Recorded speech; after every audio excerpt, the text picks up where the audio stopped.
I'm Charlie Redding, And I'm Claire Fudge. and this is the TRIBEathlon podcast.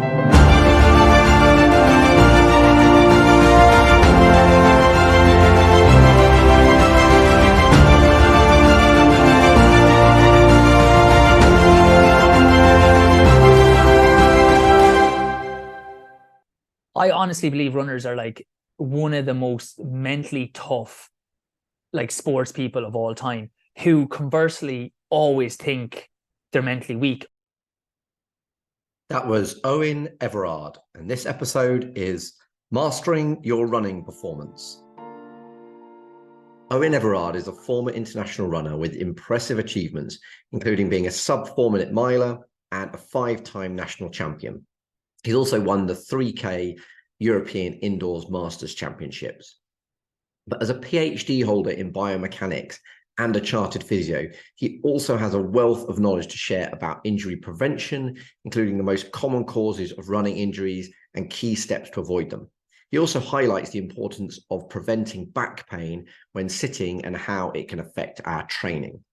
So Eoin Everard, which is spelt in the Irish way, so it keeps me on my toes constantly. Eoin Everard, and by the way, in case that's not clear, Eoin, Eoin Everard. If I keep saying it, maybe I'll get it right. Eoin Everard provides insights into the nuances of training, such as why running too hard is the biggest mistake for distance runners, and how a simple 3-minute routine can improve your running stride. So Claire and I wanted to chat to him about how we could avoid injuries, the importance of shoe choice for both race and training, plus the art of marketing your business as the expert. So I know you're really going to enjoy this really interesting chat with Eoin Everard. 33 Fuel produce award-winning natural sports nutrition, and everything they do is led by their philosophy for performance, for health, and for a fitter future. 33 Fuel's awesome products have been fueling triathletes since 2012, as well as many of the world's best athletes from other sports, like the England football team, Tour de France winners, and triathlon world champs, including 4 times Ironman world champ Chrissie Wellington, who's been using 33 Fuel for years. I personally love their products. I particularly love their protein shake. I think it's delicious, but it's also not full of a load of junk. I love their meal replacement, which is kind of brilliant for pre or post workout recovery. I love their chia gels. Actually, they work really well for me. But especially I love their energy bars and their protein bars. They feel like a proper treat to eat, as well as being packed full of real amazing goodness. So find out more about 33fuel.com, and if you use the code TRIBEathlon or click the link in the show notes, you'll get a very extra special discount on your order. So Eoin, welcome to the TRIBEathlon podcast. Really looking forward to chatting to you. And I really want to start with your story, because I know a bit about you, but I really want to start with something that I don't know about you, which is how did you get into running? And so tell us a little bit about how you got into running, and then your progression through the world of running.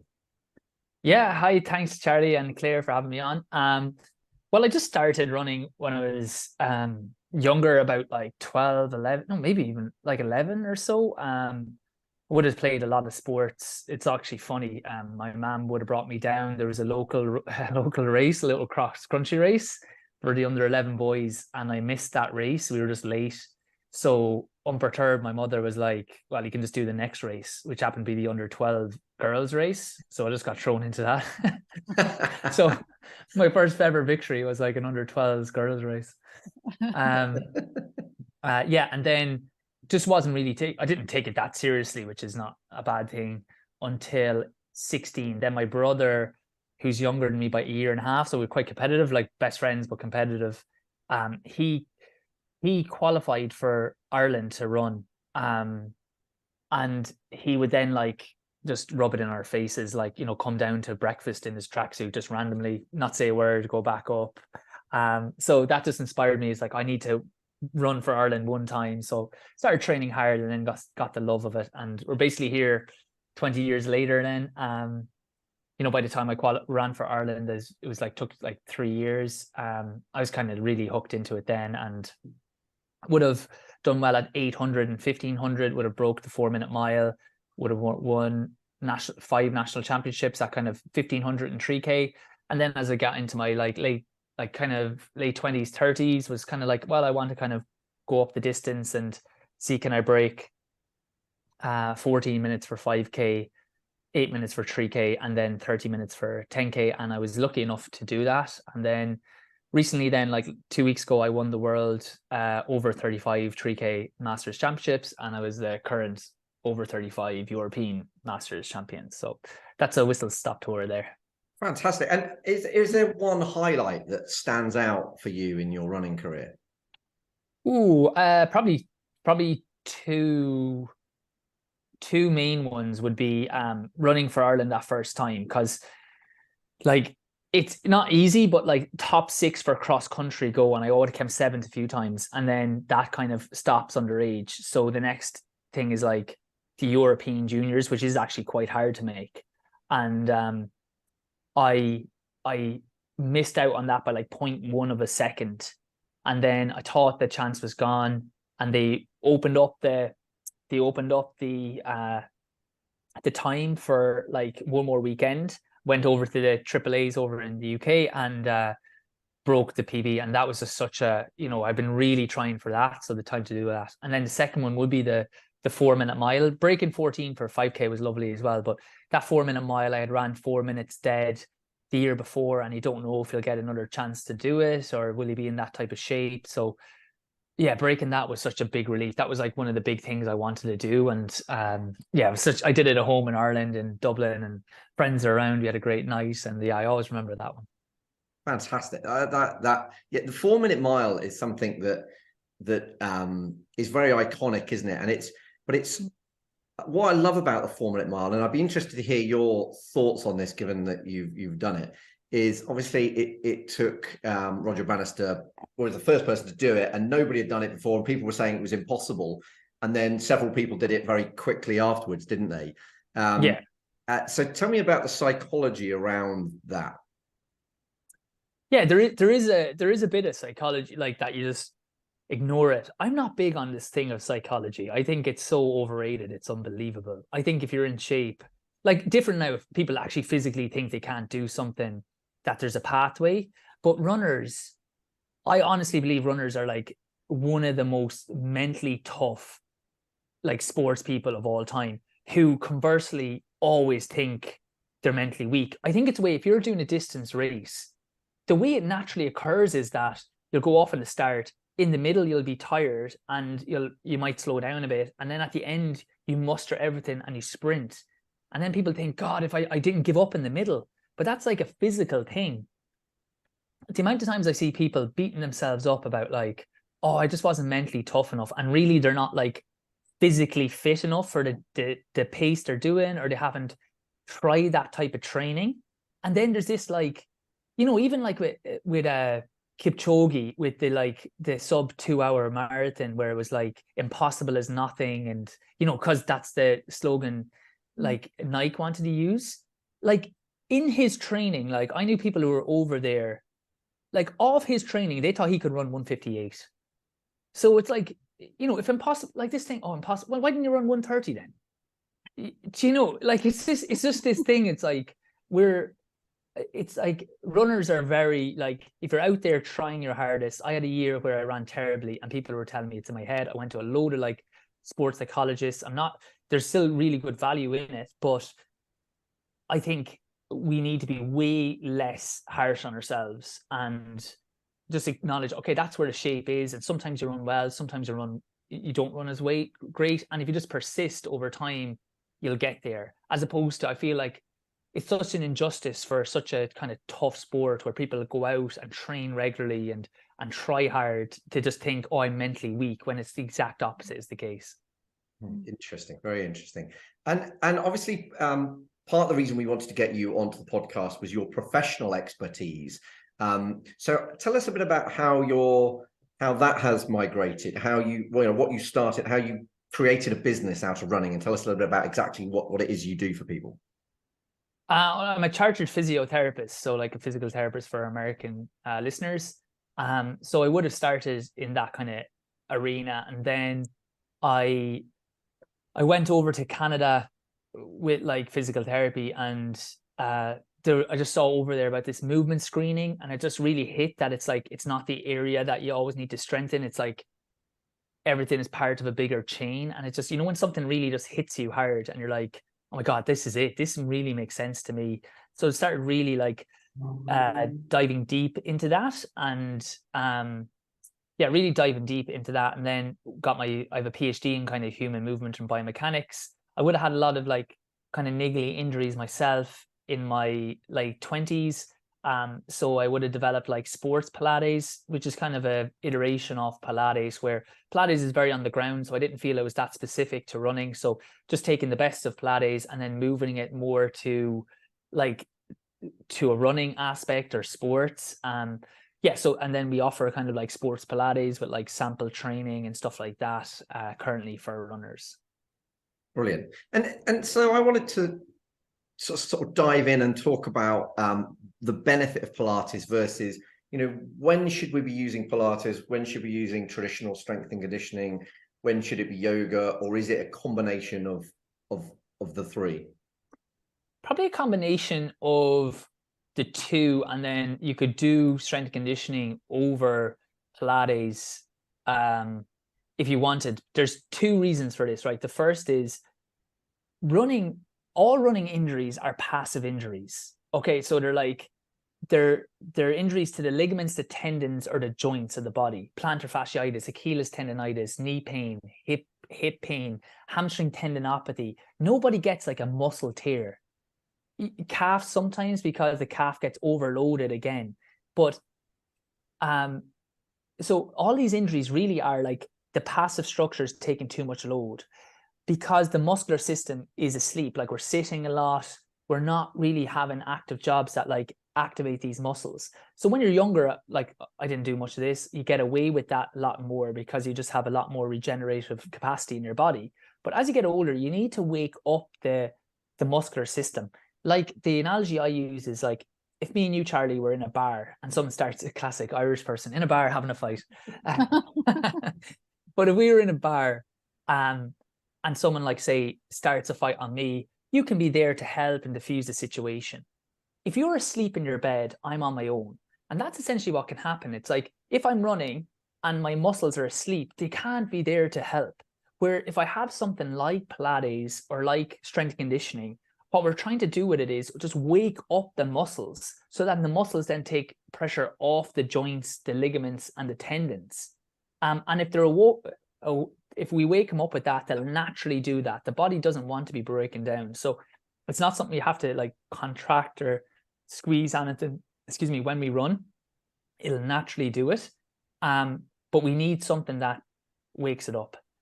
Now, why the Pilates then? Alvar Male has this like hierarchy, which is like how we develop strength conditioning safely. So on the bottom of the pyramid is like good movement, so that you're able to move through your full range of motion in a controlled manner. So that's where the Pilates is going to work, because it has, say, the three elements of that are mobility. So can you move freely?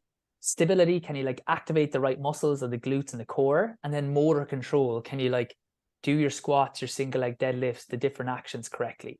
Once you have that good base, then you can move on to like what we call, like, then you'd be in the gym. The next best layer is like, you know, work capacity. It's the ability to tolerate load and resist fatigue. So you're looking at like 3x10, you know, 3x12 reps, that kind of rep range with weights. And then you can develop strength, which will be like a 5 rep range. Then you can look at power and then plyometrics. And you've done it like safely and effectively, building strength and the speed. Most runners, kind of myself included, they just want to like stay injury free and then enjoy their running. So if I was talking to someone on a podcast about like just good development, it would be like maybe sports Pilates for that movement base, then like strength and conditioning for like strength and work capacity, and then maybe a bit of plyometrics or speed would be like ideally for a human. But if it's just for runners, do either strength conditioning or Pilates, but make sure if you're doing strength conditioning, you have a base. If you're used to those moves, brilliant. If you don't, maybe start with your sports Pilates, get the base, and then just decide which one you enjoy more. Brilliant. How much sport Pilates? So for people that and I guess we come across this quite a lot when we're talking about Pilates and yoga. Those of us that do those kind of things understand the difference and Yes, what that is. But for people that maybe haven't done Pilates, and I know, and certainly I thought this originally, I was like, I don't have time to do Pilates. It's not going to make me feel out of breath. It's not going to make me sweat. I don't want to do it. So for those people who kind of haven't really tried Pilates yet, how often should you be doing Pilates moves or going to a class or seeing somebody individually to actually get that baseline that you were talking about? Great question. Yeah, I find for runners, like once, like we do a 45-minute class, and then sometimes we have like little like additional 10-minute videos they can do. But if people are doing 45 minutes once a week, be that 10 minutes 4 days a week, be that just, I like just doing it, just get it done. That usually has it. And now again, but dependent, our sports Pilates, cheeky, it's at everardpilates.com if people want to try it for a free trial, cheeky plug. But you want something that is intense, like Claire's saying there, because I was always the same. I used to hate if I came out and I'm not sweating, not sweating, but not feeling like, Jesus, that was a work. So sometimes I go a bit too fast, but it's like, try get as much as we can done in the 45 minutes. And you need to get these muscles burning. I have people come to me with hip pain who sit in a job for maybe 8 hours, who drive an hour back there and back from work, and maybe have back or hip pain. And they're like, yeah, I went to a physio and it's still sore. And I was like, okay, what are you doing like exercise wise?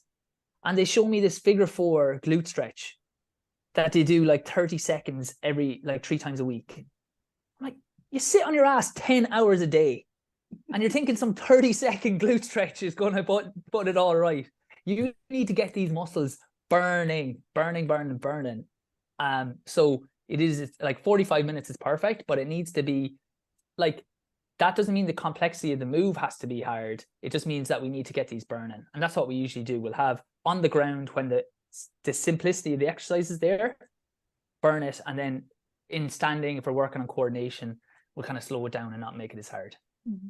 Brilliant. And so at my own, I've had a bit of a troubled start to the year. So when I got your email, I was like, oh, this is, and I started listening to the first podcast I listened to as research. I was like, right, I need to get this guy on because I'm literally sitting here. I think the podcast I was listening to, I was on the way back from a ski trip where I'd got tendinopathy in my knee and my ankle, and that had killed Ironman South Africa for me.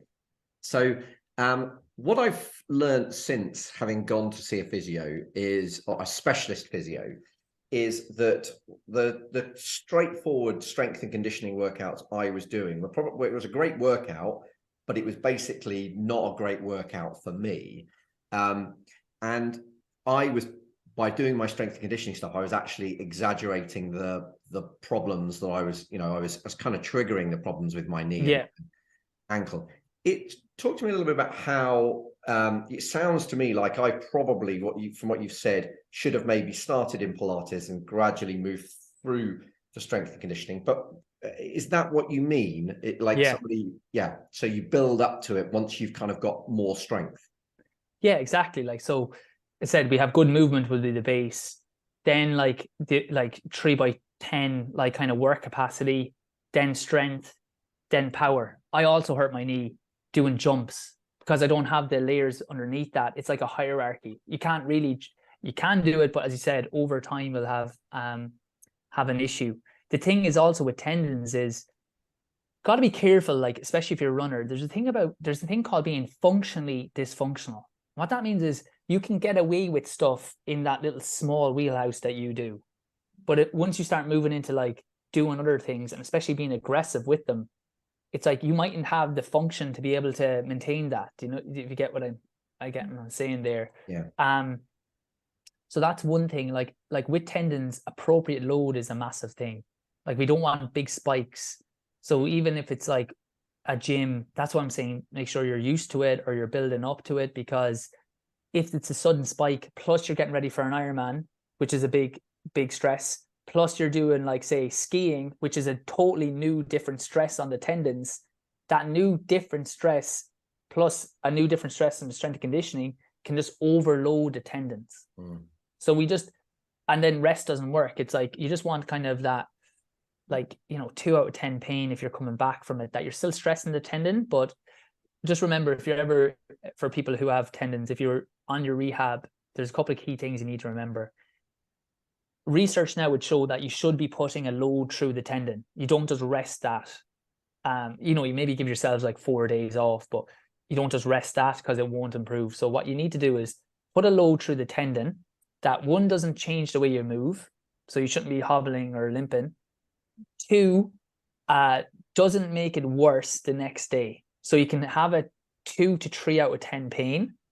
And that is like, it shouldn't be sharp, or it shouldn't be that noticeable. So if it's a dull ache that once you finish, the next morning is kind of the same as it was the day before, that's an appropriate level through the tendon. And then if I can just say last thing on that is running injuries. Now, I don't know as much research on this.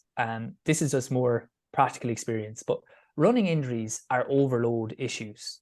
Even when I said the calf or the Achilles, like, they're overloaded, like the knee is overloaded. So a lot of times my first port of call as a physio, if someone comes to me with knee pain or Achilles pain, is not to do heel drops and heel raises. It's not to do lunges and squats. I'm not loading up an area that's already overloaded. My first port of call is like, say for Achilles pain, I don't do heel drops or heel raises. I do like isometric holds. So I'll do like single leg deadlift that's putting a tension through it, but it's really working the hamstring, the glute. It's really working the foot muscles. And I would have someone that had like Achilles tendon pain, as long as it's not like chronic. If they've had it for, 4 months, 3 months, I'm going to go and do a heel drop, heel raise program. If it's early, it's just standing on that one leg, bringing the leg behind and holding that till you literally cannot stand on that leg. Same with the knee. I'm not going to then, if someone comes to me with it's not like just repetitive squats and lunges. It might be like a hold. We call a running man. So you just hold like a kind of slight bend on the knee. Again, not going above the 3 out of 10. Then a lot more like glute work and ankle work, so that we're moving smoothly at the ankle and moving smoothly at the hip, which allows the knee to have to do less kind of that movement. I find that's my first port of call. Clean up the whole pattern, and then we can start attacking the tendon if the tendon still needs to be attacked. Because a lot of times then the running is putting that load through it. They're moving smoother, which is taking the load off it, and it kind of cleans up itself. Oh, interesting. And actually, that seems to have been what's happened. One other thing that got thrown at me during this time was, I was trying to get to the bottom of what was causing it. Was somebody said to me that I was using the wrong shoes to do my strength and conditioning. So I just wondered your thoughts on that. I was just using my normal Hokas, which have got your massive deep soles, which were my running shoes. Yeah, my strength and conditioning. And one person said, well, then if your technique's not quite accurate, that can exaggerate the problem. And then another physio said, nah, I doubt it. Any thoughts on what shoes, I'm currently wearing barefoot shoes, like what shoes you should be using for your strength and conditioning stuff and your Pilates stuff? I'll be kind of bluffing this answer. So it's like, don't take this as gospel now. It's not like expertise of mine, but just instinctively, I like variation, like varying up. So if I'm wearing like chunky Hokas, as long as I'm starting gradual, I would like a kind of barefoot, kind of more of a shoe there, because it just changes up what I'm currently doing. Right. But I think that's like personal.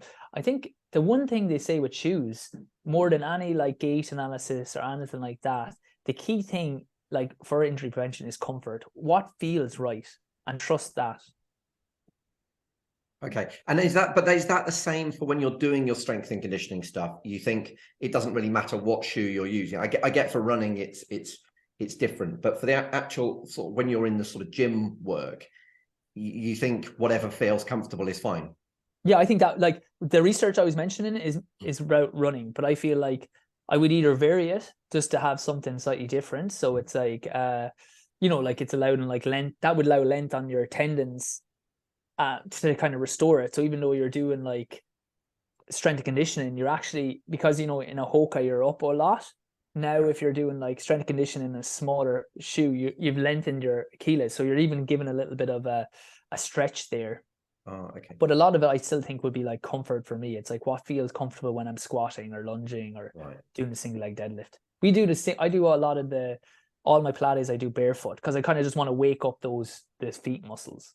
Right, I see. Brilliant. And while we're on the subject of shoes, the carbon introduction of carbon plated shoes, what are your thoughts on that in terms of, is that likely to increase or decrease injuries long term, and what's its impact, if any, on the way that we train if you're gonna race in them?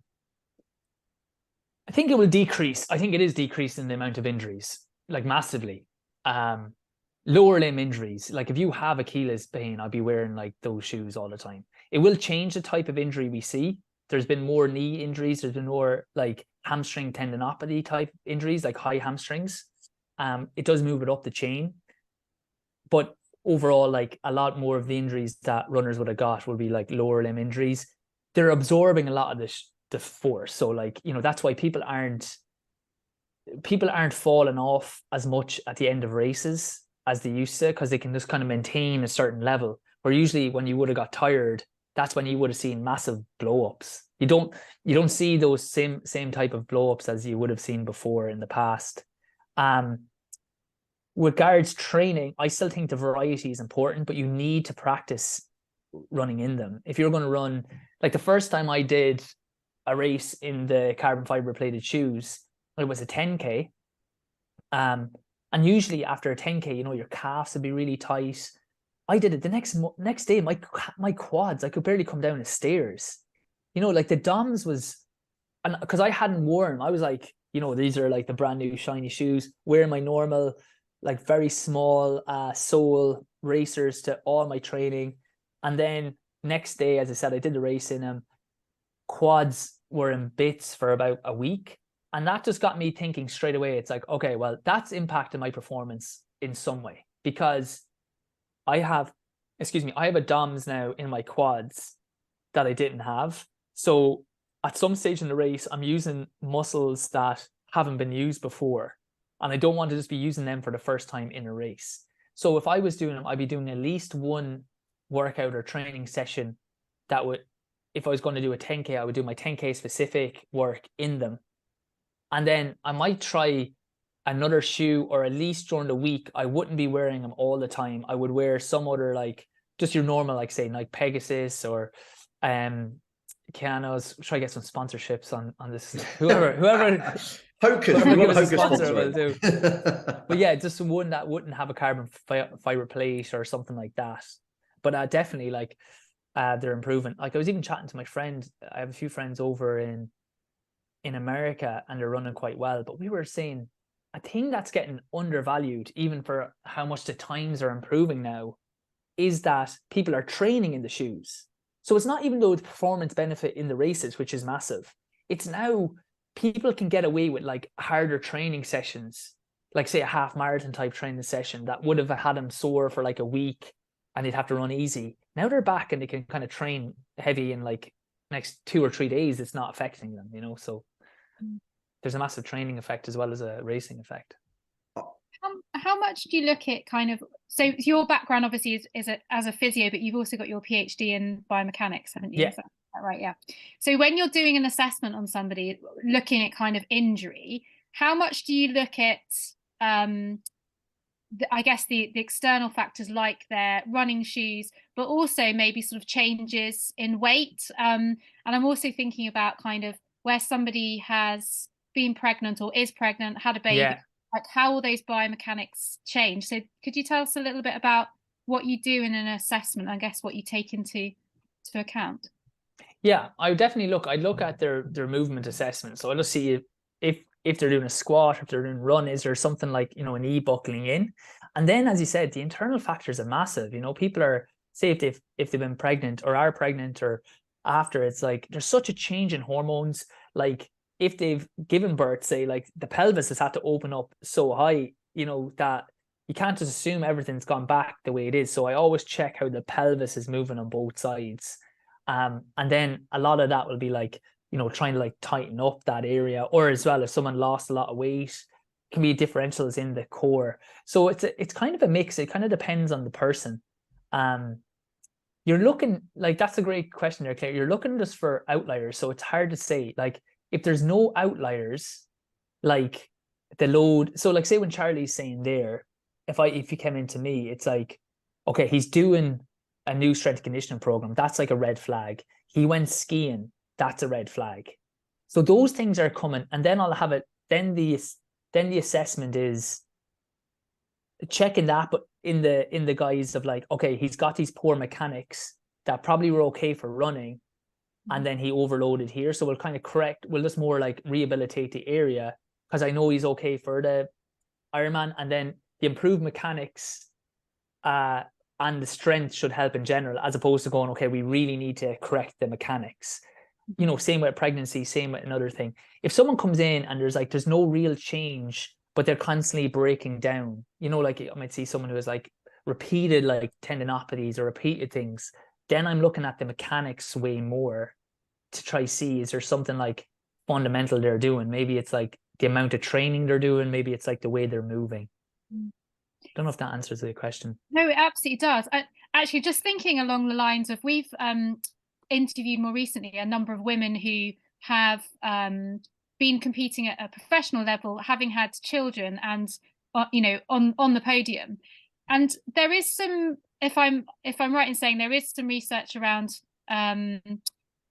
pregnancy, having a child, and actually because of changes in biomechanics, or is it changes in biomechanics, actually that they're improving their technique and they're actually running faster or racing faster than they have in the past. I don't know what your thoughts are on that, or what from a... Don't think that is we see that a lot. I don't think that's the mechanics. I think it's the hormones and like they think that's more, they call it like baby EPO after it. Yeah. They think it's like a change in it was a change in the hormones, and then obviously I don't know enough about it, but we would always talk about that, where someone comes back and within 6 months or 8 months, you think they'd like, once their body, like once they're like strong and they've like rehabbed effectively, they think it is the more like the changes in hormones and having like either they call it like baby EPO. I don't know what the technical term is, but that's what they think. It's like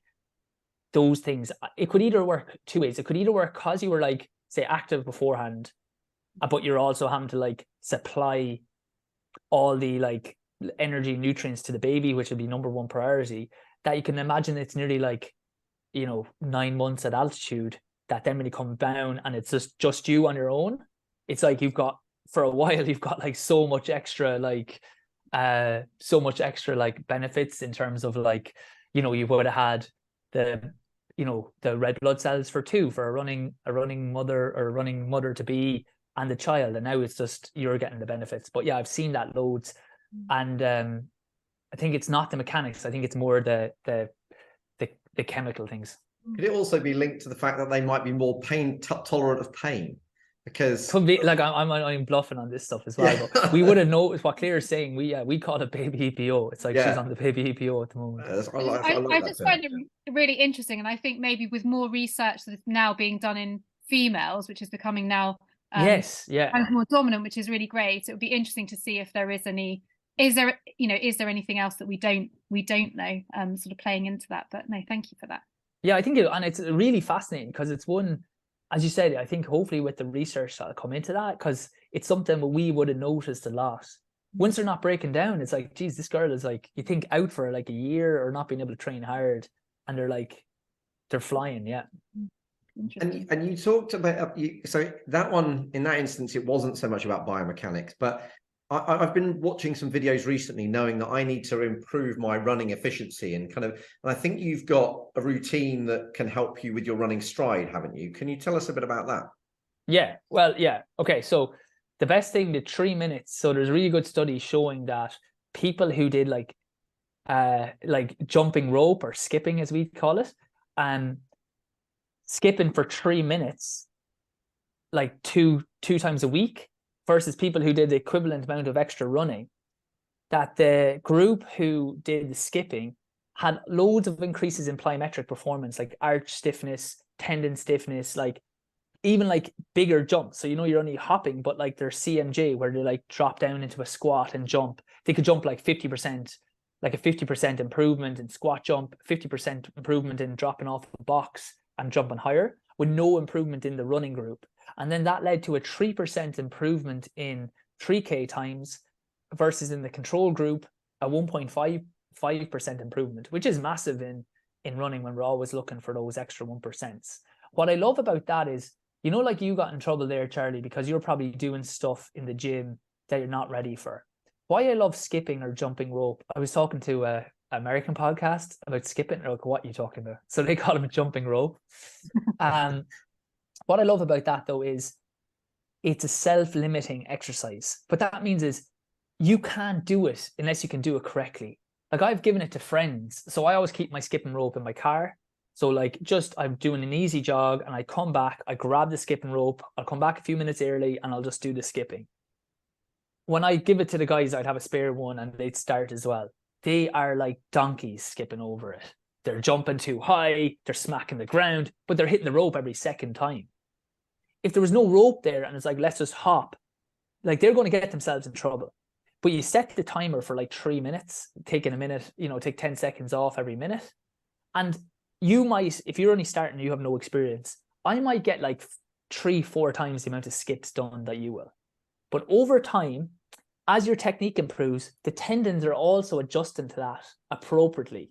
So that's why I love that. It's a way to add plyometrics in without adding in jumps or landing, which we've kind of already established with you, Charlie, can just be that overload that's going to like cause an issue, especially if you're training hard and something else. So it's a nice way of adding, and that improves the running economy, like your stride efficiency. The other thing with that is strides are great after runs. You know, come home 5 minutes early, even if you don't want to stop, 20 seconds, just intentionally pick up the pace, looking down where you're going, and then 40 seconds really slow. You're going to get so much more out of that 5 minutes than just doing 5 minutes extra running. What you don't want to see with running economy is this stuff of like, I'll get on your toes, like I'll give you like head steady, maybe like look down the road, but you don't want to be thinking internally about what you're doing.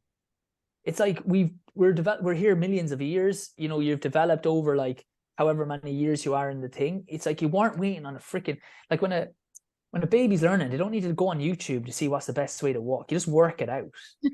And like, yeah, I know, but this is the thing. People are like, oh, I need to be on my toes. I need to be thinking this. There was another study that looked at 3 groups. One watched TV. And what they do with running economy studies is you run at a certain speed and they just count, like to see your heart rate and your breathing rate, to see like how much oxygen, how hard you're working. So they all had to work at the same levels. One group was watch TV. The other group had to be concentrate on your breathing. The last group had to concentrate on their stride, you know, like think about your stride, be up on your toes. The best economy was the people looking at the TV because they're not thinking about things. They're doing something into a natural zone. So the key thing is like, do the skipping, do some strides, do say your Pilates or your gym work or your yoga to like, you need good movement, good like stability, good motor control, do your drills, perfect, concentrate on the drills. And then after that, never think about it again. Don't think I need to be doing this when I'm running. Just run. Your body, your subconscious is so much more powerful than you thinking about something. That's brilliant advice. And so obviously the strides would be at the end of the run. Are you suggesting the best time to do the skipping is at the end of the run as well? Or is that something anytime? Anytime, even with the strides. You know, I think that I never try to give people barriers. Like there's probably best times and worst times. It's like static stretching. A lot of it's just getting it done, isn't it? Like I just like it at the end of a run. I'll come home a few minutes early. That's why I don't go into the house, because my skipping rope was upstairs. I brought it in for some reason. I didn't skip for like a month. Just didn't bring it back out. It just didn't, you know, I just saw, oh yeah, remember I used to do that. I got back into it recently, but you know, it's just like you need to do things that kind of work for you. So, you know, obviously we do a warm up. If we're doing a workout or a session, we'll do 3 strides before it. You know, even if it's a tempo or something like, you know, if you're getting ready for an Ironman, that's a great time to do some strides. When you warm up, you stretch, do some strides. And then even you're doing like your longer work, you've done something to kind of increase this pace. get you a bit more efficient, and now you can go back into your work. Yeah. Brilliant. Or maybe add, say, 4 by 15-second hills at the very end. We do that often, where it could be a long session as well, like a tempo or something like that.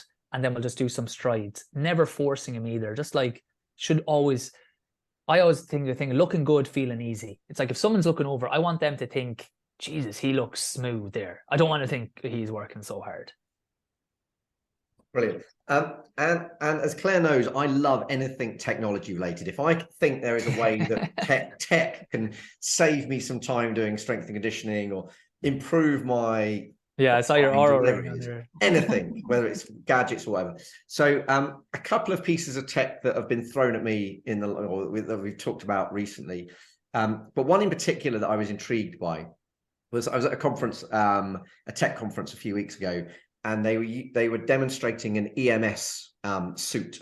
So EMS, I'm not sure how much you're familiar with EMS, but it's like you've sent the questions. I had to look it up just beforehand. So yeah. Oh, okay. So we've not got an EMS expert then, but it's like TENS, but it does 90% of the muscle rather than TENS is very much the surface, from what I understand. Have you got any thoughts on the value of using an EMS type suit to either enhance performance essentially as part of your strength and conditioning workout, or to kind of improve stability or in recovery or anything like that? Well, what I looked up, it was looking at like ischemia, like using these EMSs to nearly like contract the muscles and push. But actually, the study I looked at, it said you don't have any sponsors on this, just to make sure they're like, here, listen, no, cut that out. They said like compression socks were the most effective for that change in blood flow. That was just the one I looked up just beforehand, so I haven't really studied too much. I just wanted to see what the research was saying. Usually, just from a physio perspective, EMS would only be used really if a muscle is like very dormant. So if like, say, if I would probably try like, say, like a month of the Pilates, and say it's like a glute clam, you should feel it on the side. If you're like, I never feel it there, that's then when an EMS can be kind of helpful, where you can place the pad on that muscle and just get it used to like triggering. So you would do the exercise, and then like while that's triggering, and that idea being like, this should be switching on as I do this. Yeah. But apart from that, I think in healthy individuals, I'm the opposite. I'm not really big into the technology. So yeah, I'm sensing you're not that way. enthusiastic. Although saying that, I'm working on this new product. I'll have to send it to you, Charlie. It's called the back aware belt. So it's like you wear it doing gym work, and it gives you feedback on your back position. So if you know you're in the correct position or not. I would be very happy to try any gadget or idea. Yeah, I'm all over trying things. Yeah, I'll send it to you. Great. All about marginal gains. That one actually does sound good, Charlie, as well. Yeah, but it's so funny. People are like, it's funny. Like, it's like I have a friend. He's a doctor, and we went for lunch, and it was great. He's a school friend, and I hadn't caught up with him in ages, and it was just brilliant to catch up. But he's like, obviously he's busy. He's got 2 young kids. He's running once every like 2 weeks, and he's just going out and hitting a 5K as hard as he can, or a 10K as hard as he can. So first I was like, no, man, you need to do like a workout session. You just don't go out and run as hard as you can. But now he's only training once every 2 weeks, maybe once every week. He was talking to me about like the double breath. I heard this on the Joe Rogan podcast. If I went, well, does that help performance? Or my stride, should I do this and that? I'm like, dude, you run once every 2 weeks. Like, the only thing that's going to help you is go out and run more. Like, this double breath. Running once every 14 days looking for like the performance thing he's missing. I'm like, come on. about consistency then, as opposed to it's about running more than once every 2 weeks, I'll tell you that. So one of the other things that I picked up from your book, which for those people that want to know about it, is called Get to the Line in the Best Shape Possible, I think. And brilliant that you give it away. I'm a big fan of people giving away their book for free. I did that with I do that with almost all of my books, because from a business point of view, it's much more about how much impact that book can make. So I'm a big fan of that, and I'm going to come on to that business concept in a second. Before I do, you talked about the 7 training mistakes that people make when they're trying to get to a fast 10K. Can you quickly can you remember what the 7 training mistakes are? And because I know that I need to improve mine. Oh God, I don't even know if I can remember. I thought that was going to be what the best ones to do. I'll tell you what the best ones to do are. Just pick okay, the best ones. one is ignoring, like, you should be doing some kind of threshold every week. So that's like that 80%.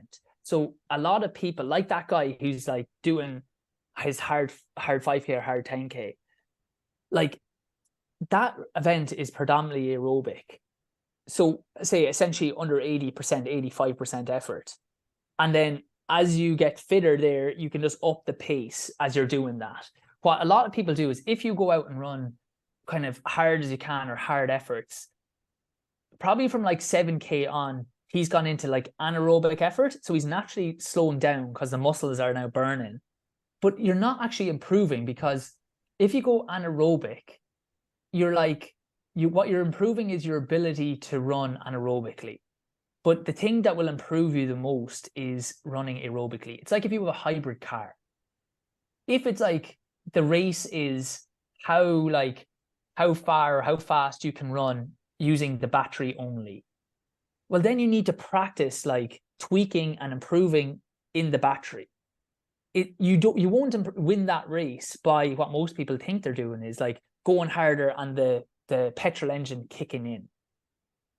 Is that okay? It's like, so one thing is having like an aerobic session at least once a week.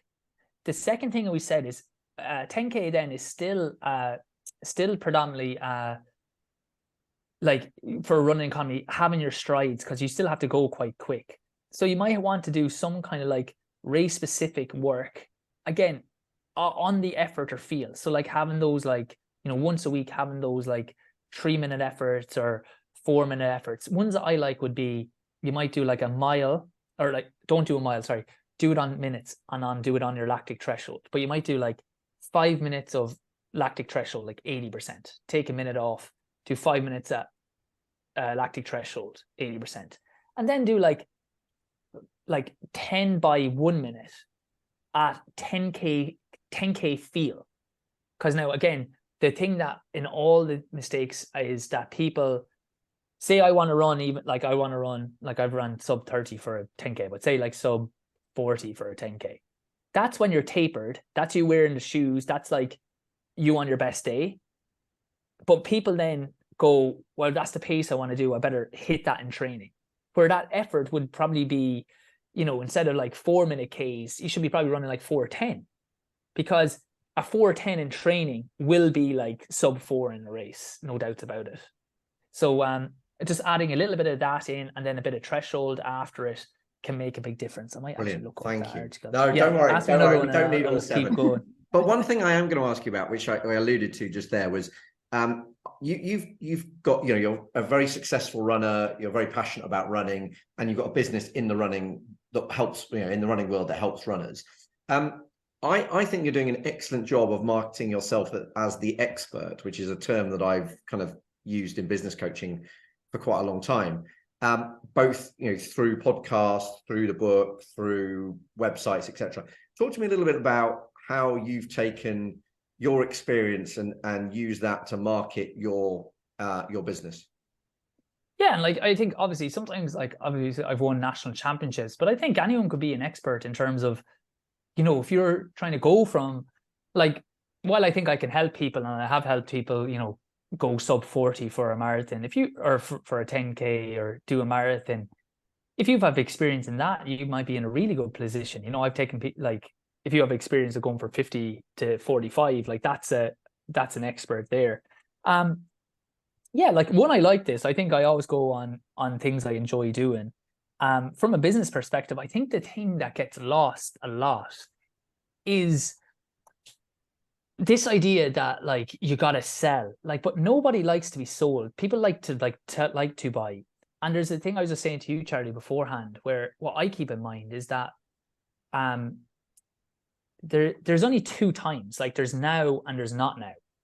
And if it's not now, you won't convince anyone that it is that time, So a lot of times when I get emails, I was just saying to you, if you download the book, you get the articles, and then we kind of give like weekly emails that are like some of the articles, some podcasts, some things where I go on email lists and it's like, this is like the best reason for Pilates. Here's like 10% off Pilates.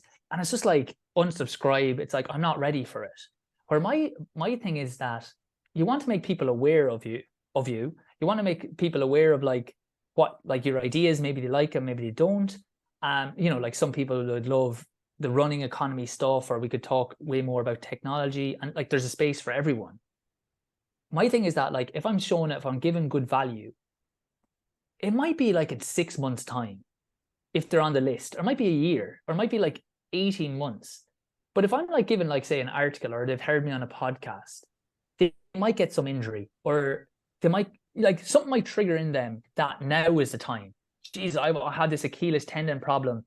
Never had it before. Never wanted to do Pilates. But I want to be the guy that they think of as like, I really liked what he was saying, and now I'm ready. As opposed to me, like, say, 18 months prior being like, oh, get on it. It's like, if they're not ready, they're not ready. And it's way more important that you be the one they think about when they have it. Like, that's what a brand is. You know, when people are like, when people mess around with like what a brand is, I think they just, you know, it's like this. It's not, a brand is what is the thing you think of in that category. That's all a brand is. So it's like I was saying to you about Coca-Cola. It's like, it's not about like why they're spending so much is that someone says, do you want a soft drink? You think Coca-Cola. That's the brand. Not all it's the logo, it's the feel, or all the other stuff. A brand is when they think of that category, do they think of you? Yeah. And like, not convincing me to have a Coca-Cola when I don't want one. It's when they want that, do they think of you? And that's like, so like, that's why I like going on these. I gave the book, and it's I do a lot of articles for people, and on the email series, there's not one email, like I think like week 3 is like 7 habits of highly effective, like 7 ways to sleep better. The next one might be like, I think it's like week 20 before I mention like running economy and sports Pilates. The rest is like, here's how to do a tempo, here's how to do a thing. Because I know it's like they're interested in running. If it comes in their head for some reason, maybe an injury, maybe they want to try something new over the winter, every so often we will send them one. Hi guys, we're doing a free trial for the sports Pilates this September. If you want in for a week for free, do it. If you don't, no problem. That's it. It's like, is it now? No, grand. If it is, yeah, I'd like to try it. So brilliant. I don't know if that answers it. Yeah, no, it does. And I think there's a term that I heard, and I'm trying to rack my brains for the marketeer that said it, but I can't at the moment. But it was move the free line, and essentially. Oh yeah, that's Evan Pagan. Pardon? Evan Pagan is that guy's name. Oh, okay. Yes, brilliant. Thank you. But yeah, so essentially you give more away for free. And you just add so much value that when people need your service, there's only one place they're going, because they trust you because of everything you've given them. He's really good. He talks about that idea that like, because the way most people would do it is he uses pop stars. They put out their best song as a single. But what the way most people would do it is like, here's a crap enough song, but I got unbelievable songs on this album. Yeah. And he's like, no, if you just like let it on the radio, it's funny, they'll buy the album. Yeah. Like based on the good song, as opposed to people thinking, I'll keep the best stuff back, and then you know, like I'll give them this one that's not that great. Yeah. That's funny. No, I agree. Brilliant. So obviously we've mentioned your book, but we can't get you on the podcast without asking you for other books that have helped you. So have you got any book recommendations, books that you find yourself recommending to people? Don't have to be running books. It can be anything business related or whatever. I like audiobooks. I only read fiction and autobiographies. I don't know. I feel like so, but one that I love, this is an audiobook, is by a guy, Anthony DeMello. It's called Awareness. The audio isn't great. That thing changed my life. Like, it's just that idea about like, don't get like anxious about being anxious. Just like kind of, or depressed about being depressed. Just like be aware of your problems, nearly like the way you would be for a concerned friend. And he goes into that, and I actually ran really well. I was over in Belgium. I ran a PB, and I was just in such a zen state. I was like, it was before a thing. I listened to like maybe 20 hours of this, and every so often I need to just listen to it again, because it's just that idea of like, that kind of stoic idea that it's not the problem, it's how you think of the problem. Now, it's not always easy. If a problem is hard, you lose sight of that, but it's that idea that like, just observe the problem. Don't like judge it. And then over time, just be aware of how you're feeling. It's like, okay, I'm feeling crap. Why is that? It's like, I'm a bit tired. I got that like thing that's on there. Okay, that's fine. Like, just be aware, just like kind of get on with things. And over time, it kind of does drop a little bit. But that's that aware. If it was just one, it would be definitely Awareness by Anthony de Mello. Yeah, love just interesting books like for fiction, or it's kind of an autobiography, The Secret Race. It's class. It's about like Tyler Hamilton. He was with like Lance Armstrong, and it's just like how like really in depth about like how they were doing the drugs and like the mindset of it. Like I love that book. Then trying to think other books that I like. Then I just love fiction, like obviously Harry Potter's and the Game of Thrones and stuff like that. So I think they all say fiction is good to read before bed though, because you want to kind of, that's what I can't read anything that's too there. My mind goes, I want to kind of just go somewhere else. Yeah. But no, I'm a massive fan of audiobooks, and those are two recommendations I haven't had there. So two for the reading list. So brilliant. Thank you. And we always get the last guest to ask the next guest a question without knowing who that is. So you get a question from the ultra runner Tom Evans. Claire, have you got Tom's question? It's here. So, what's one thing you wish someone had told you when you were going through tough times? Probably listen to Anthony de Mello. And that's such a good question. I want to write a book as well called I haven't cursed yet. So No One Gives an S. Because when I was younger, I was good as a junior, as I said, and you have these like hopes of making the Olympics, and sometimes you can be very tense about your performances, and that kind of occurs at any time. So like you think, I don't want to let that coach down, or people know I'm running this race, and you can get nervous about it. But like nobody cares, like you can have someone who's like upset and they've ran 13:20 for a race, and then you could have someone buzzing who's broken have run their first 5K in like 25 minutes.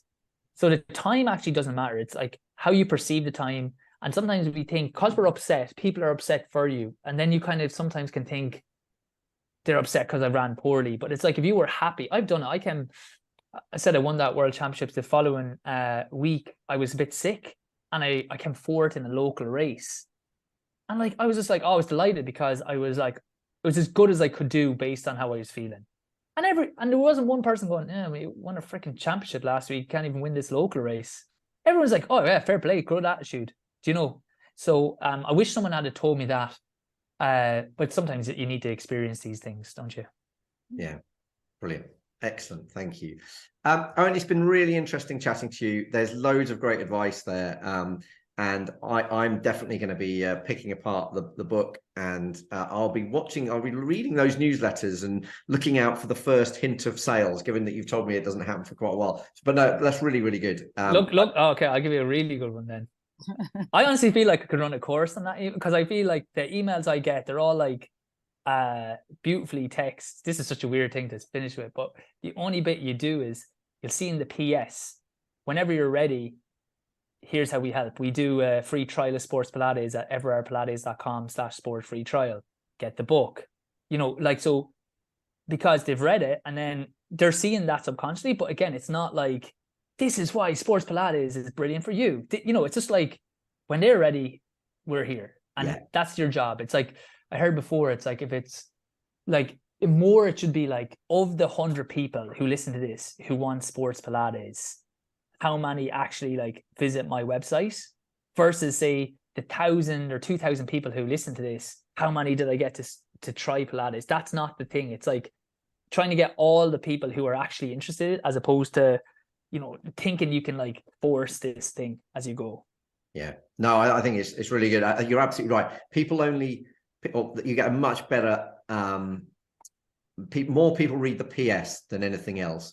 And the other bit is the start. I remember just while we're on the marketing subject again, there was a Frank Kern video, who's another marketeer.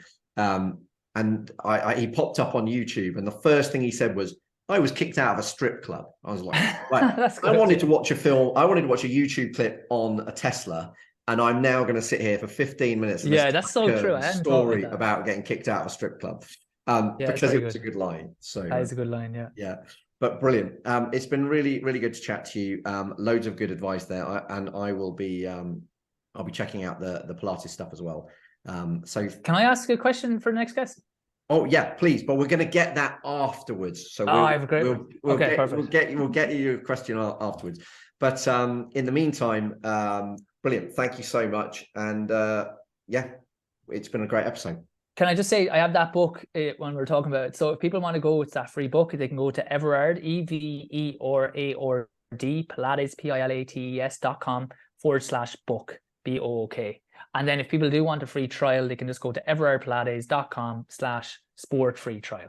Fantastic. Thank you very much. Thank you. Thanks so much for having me. I really enjoyed this. The best place to find out more about Eoin and to get his book for free, both the PDF and the audiobook, and to get your free trial of his Pilates and to get onto his newsletter is everardpilates.com. That's EverardPilates.com.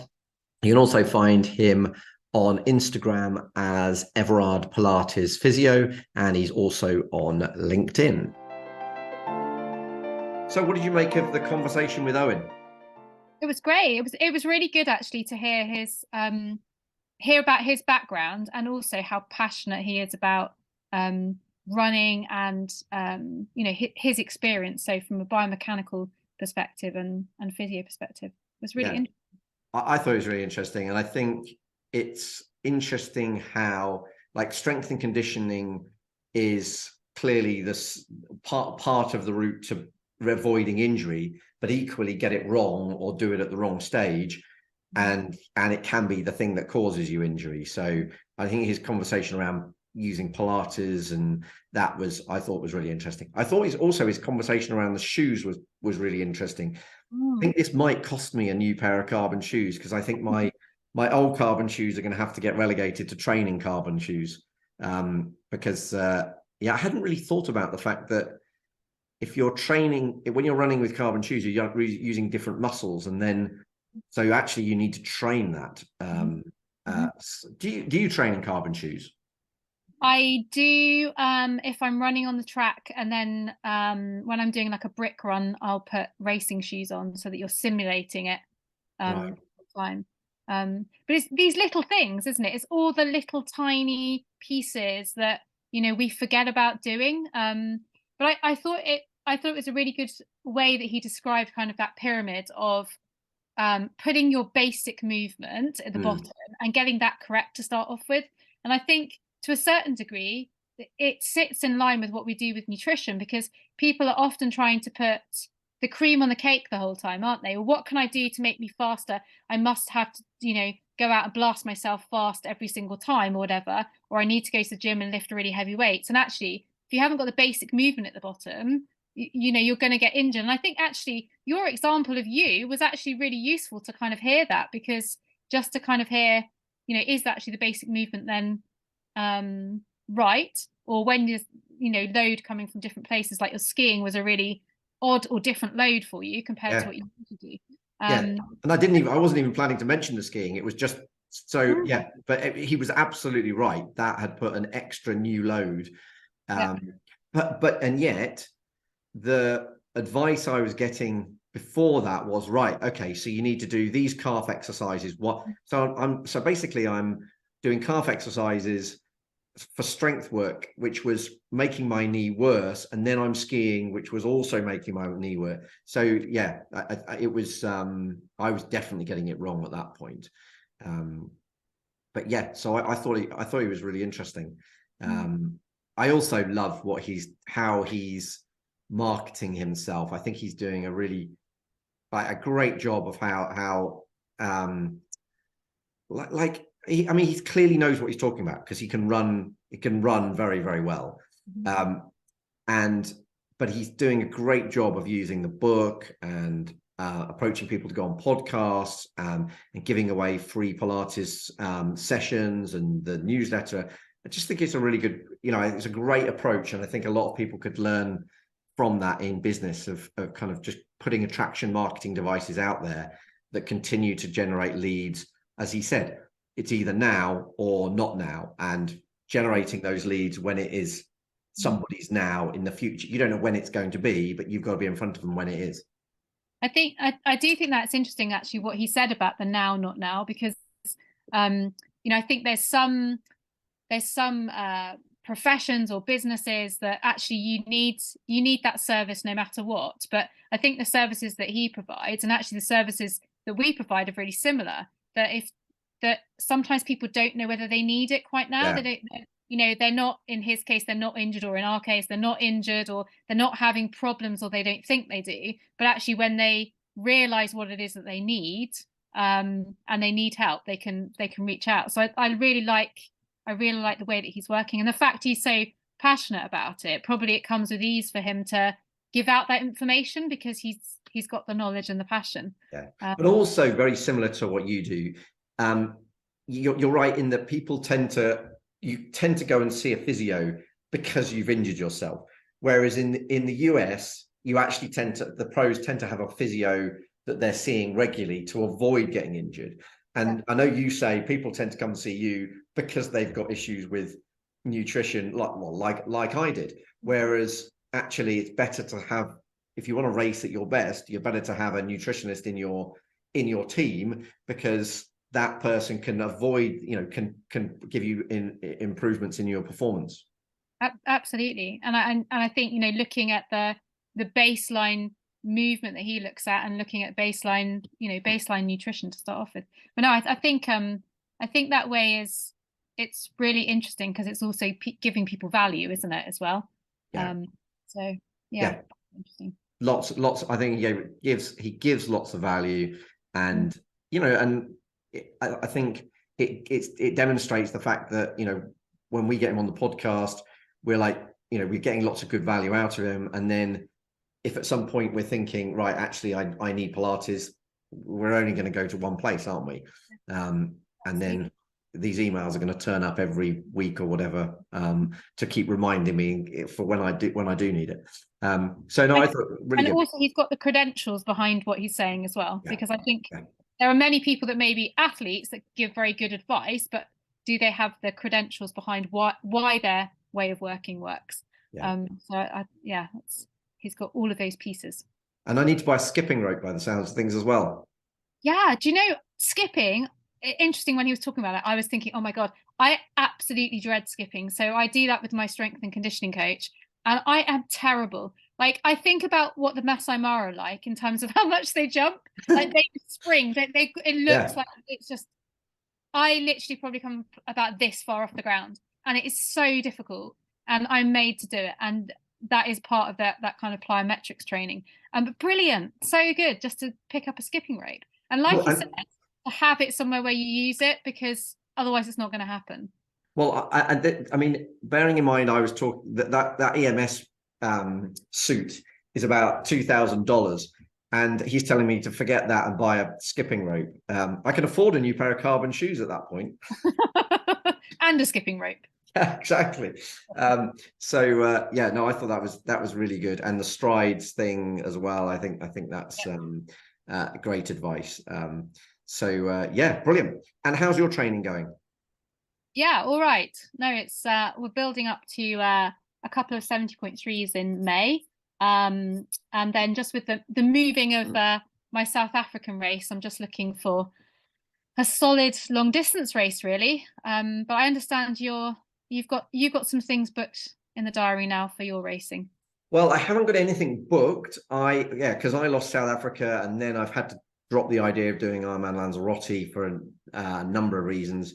My plan at the moment, whilst it's not booked, is I think I'm going to do the Outlaw Half, which is 70.3, And then I'm going to do Ironman Vitoria-Gasteiz. Is that how we say it in Spain? Sounds right to me. Pretty sure that's what I'm going to do now. It's in the middle of the summer holidays, so it's kind of logistically easy for my Fionn, my eldest, is doing her GCSEs at the moment, and Lanzarote was just going to be a nightmare being in the middle of that. So I'm going to do that, and then I think I'm going to do Ironman Chattanooga in Tennessee, which looks like a really cool race. I'm in the US around the same time, so I'll just bolt it onto that. I was looking at that actually. Looks interesting. It looks like a nice race. It looks like a really good race. And that'll be aiming to qualify for next year's Kona. But being in the US, that might be a tricky thing to do there, but we'll see. But yeah, so that's all I've got planned so far, but I haven't actually booked anything yet. And I need to get on and do it. And your long race, are you kind of any more decided on that? Well, Kazakhstan has just opened, so I'd like to go to Kazakhstan. So maybe that's a good one to do. It looks like a great race. I know the date's not very good for me, but it looks like a great race. I think it's just now just that things have moved around as they do in life. It's just finding the right timing of things as well around different things going on. So but I need to find one before they all sell out, basically. I thought I was super organized having South Africa so early on, but well, as we were saying before, I think it's historically, because you had to book them up so far in advance, you had to be super organized, whereas now, because they're not booking up as quickly, you're kind of a bit more flexible. And then it's like, well, actually, it's now a real hassle to do that only in 2 months' time, and then actually when it does sell out, it catches you by surprise, and it's so I do need to get on and book it. But right, another episode done, and we're nearing the end of this series. So I think we're gonna do one episode more of this series, which will be a catch up on some snippets from the other interviews, and then we're gonna have a little bit of a break and move on to the next series, where there'll be lots of new things happening and lots of cool things going on. But good luck with planning your races, Claire, and the training. Keep up all the good work there. Skipping, let me know how that goes. Thank you. I'll be like Rocky Balboa. And then and for everyone else, keep on training. And remember, this podcast was sponsored by 33 Fuel. So rethink your sports nutrition with 33 Fuel, award-winning natural sports nutrition for your performance, health, and a fitter future. It's the 33 Fuel Fuelosophy. Get yours at 33fuel.com, and if you use the discount code TRIBEathlon or the link in the show notes, you'll get a discount at the checkout. If you enjoyed this podcast, please do review it and share it, because it helps other people find what we think is really valuable learning lessons from amazing athletes. So please do that. You can also find the whole back catalogue at TRIBEathlon.com, and you can also find out about the TRIBEathlon app, which helps people find events, find people to train with, and enjoy their events through their tribe. So check out TRIBEathlon.com.